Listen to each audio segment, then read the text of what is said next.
پتھر چٹ، یہ پودا پاکستان، بھارت، سری لنکا اور دیگر کئی علاقوں میں پایا جاتا ہے۔ خاص طور پر گردے کی پتھری توڑنے کی وجہ سے یہ پودا بہت مشہور ہے۔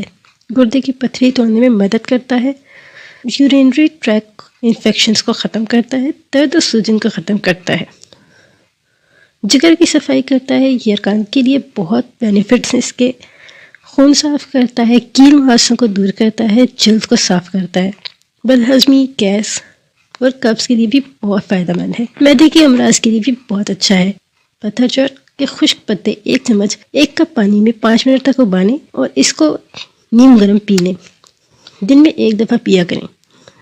بس 1 ہی ہفتہ اس کو استعمال کرنا ہے، 1 ہفتے سے زیادہ نہیں کرنا۔ مہینے میں 1 ہفتہ ہی اس کو استعمال کرنا ہے۔ اگر ضرورت پڑے، گردے کی تکلیف زیادہ یا پتھری ہو تو دوبارہ آپ اس کو 1 مہینے کے بعد 1 ہفتے کے لیے استعمال کر سکتے ہیں۔ اس کی تاثیر گرم ہوتی ہے، اسے بلڈ پریشر کا مریض اپنے ڈاکٹر سے مشورے کے بغیر استعمال نہ کریں۔ ویڈیو پسند آئی تو لائک کریں، سبسکرائب کیجیے چینل کو۔